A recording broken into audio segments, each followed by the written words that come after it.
Hello, Dork Squad. I'm Jonathan Cormer, and you're listening to Dorktales Storytime. John in Character presents Hidden Heroes of History. Stories that make you wonder, Hey, how did I not know that? featuring your historian-in-chief, Jonathan Cormer. Ahem. And his trusty hedgehog sidekick, Reginald T. Hedgehog. Let's see. Sincerely yours, Reginald T. Hedgehog. All right, that's done. Now it goes in the envelope. And lick the envelope. Very nice. And, what was the person's address again? Oh, right. Fun stamps. Yes, here we go. And, let's put the stamp right here, and... Good morning, Mr. Reg. Yes, it goes right here, and all that. Right there. Perfect. Here we go. And what you doing there, buddy? Oh, hello, Jonathan. I'm just getting a few of my tasks done. Look, this is how far I've gotten on my list. Read just there. Oh, let's see. Send handwritten letters to all my friends. Aw, that's very sweet of you. Well, I just like to send a little message from time to time.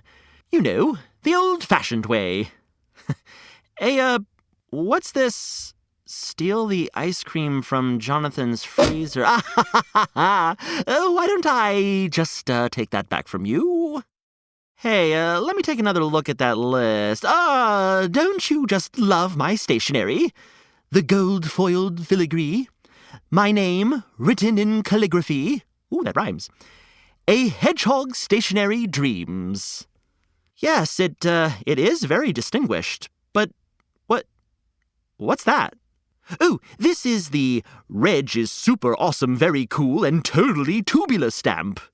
Look, here's a little picture of me in my dashing sunglasses. You remember those? You're on a stamp? I'm very popular. Right. Well, do you want to hear a new story today? I am very busy. I promised my friend Pinecone the Mouse that I would send him a letter with my latest thoughts on conifers. What if I told you this story would really give you something to write home about? You say that about most of your stories. And have I let you down yet? Come to think of it, no, you haven't. All right, mate, tell me a tale. Let's talk about the amazing 6888. Ooh, that sounds like a band of superheroes. Come to make the world better with their superhero powers. I mean, you're not far off. Really? Really? Do tell me more. All right. So the 6888. Wait! What? I just wanted to get my letter to Pinecone in front of me so I can take copious notes. He may want to hear about this. Excellent. Well, the 6888 was more formally known as the 6888th Central Postal Directory Battalion. Postal Directory? Did they do something with the mail? That's right. I'm sure you knew that because I've told you about the Postal Service, a part of the United States government that delivers mail across the country. Yes, you have shared tales of the mighty Postal Service, delivering handwritten letters or the newest issue of your favorite comic, or a care package from home, and doing it all in rain, sleet, or snow. The 6888 was a battalion from the Women's Army Corps. Battalion? Sir, a battalion is a smaller group of military with anywhere from 300 to 1,000 soldiers, sir.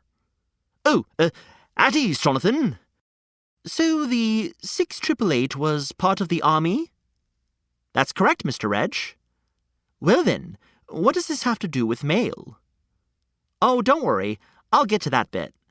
So, when the original Women's Army Corps was created, black women were not permitted to serve as part of the Army.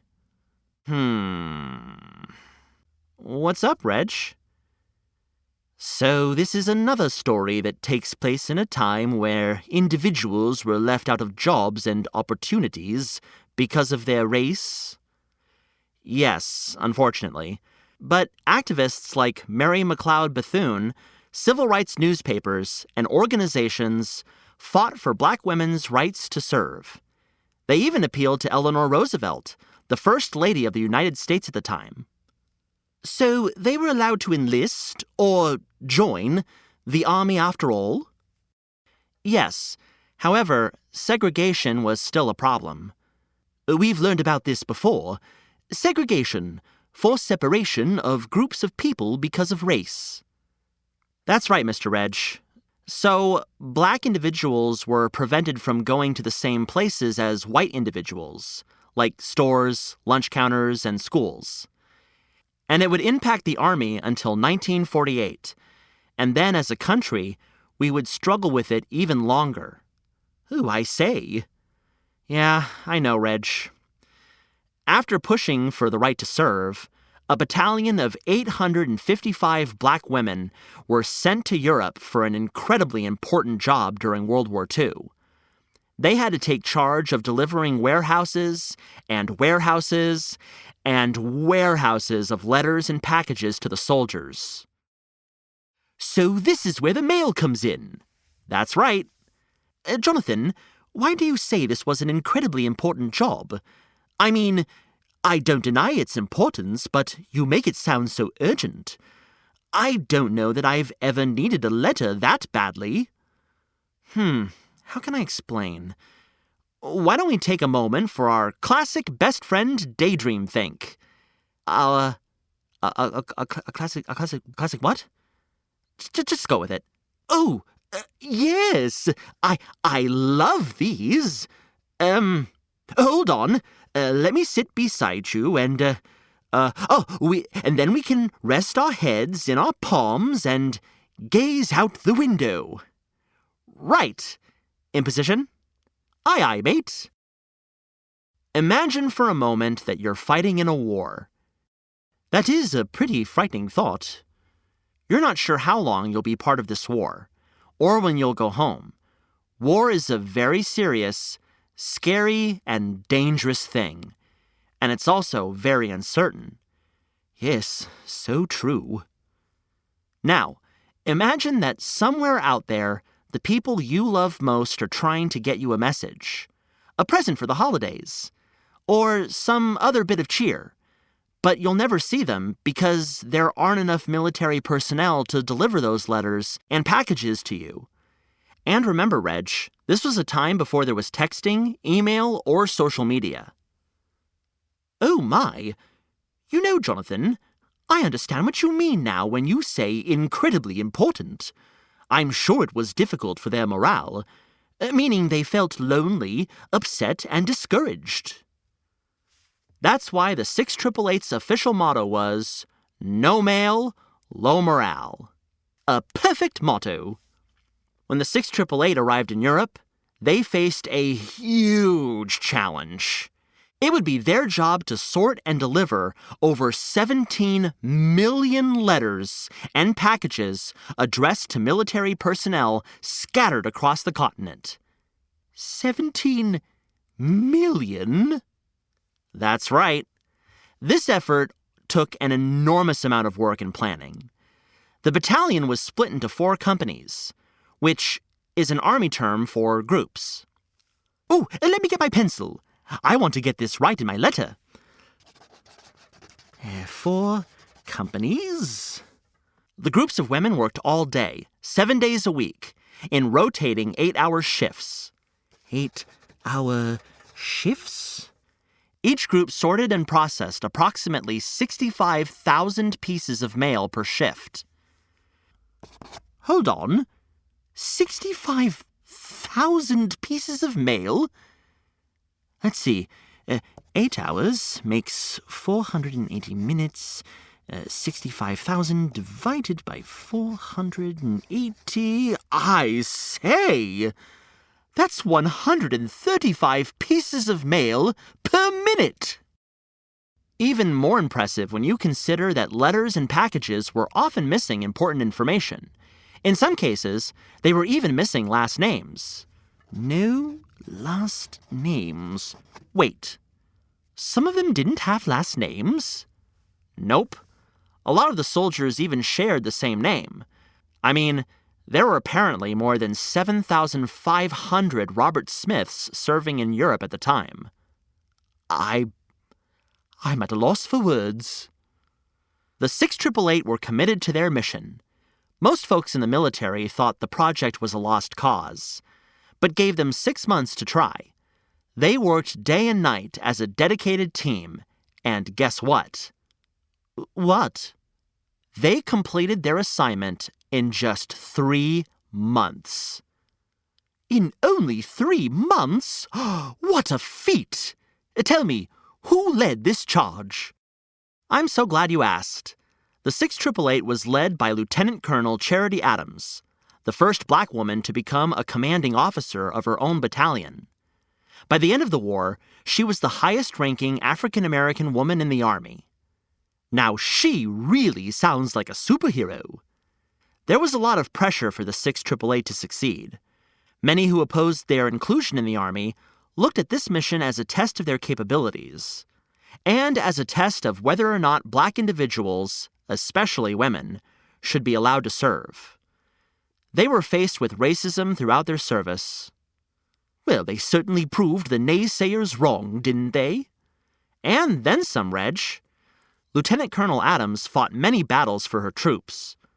Early in their mission, a general went to inspect their work, telling Lieutenant Colonel Adams that he was going to send someone to show them how to do the job right. She replied, "Over my dead body, sir." Way to go, Lieutenant Colonel! This was one of many times she would stand up for the women in the 6888. She spoke up for her troops when the Red Cross arranged for them to stay in segregated hotels, personally making sure her officers only stayed in integrated hotels. Amazing! Absolutely, Reg. But then the 6888 returned home in 1946 to no fanfare. What? Unfortunately, they were not recognized for their incredible service at the time of their return. It took a few decades before they were celebrated as important members of the war effort. With many awards and recognitions, I hope. Yes, Mr. Reg, with the great respect they deserve. Wow! Sorting 17 million letters and getting them out to individuals who desperately needed to connect with home. Including many Robert Smiths. A huge accomplishment, and a vital one. Oh, Mr. Reg, you're in best friend daydream think position again. What's on your mind? Oh, you know, I'm just thinking about how sending my letters feels even more meaningful now. Oh, yeah? You were right, yet again. This story is something to write home about. And also, it's a good reminder about how powerful it is to take the time to connect with others. That's true, Reg. Reaching out with a handwritten note can mean a lot in trying times. And in good times, too. You got that right. Well, I better be off to mail these right away, then. Pinecone will be thrilled to read about the 6888. Sounds good, Mr. Reg. I'll see you tomorrow. Ta-ta, Jonathan.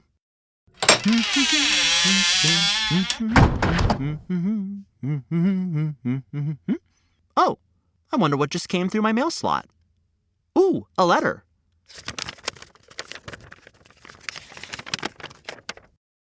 Dear Jonathan, thank you for being my greatest friend and telling me so many wonderful tales about amazing individuals.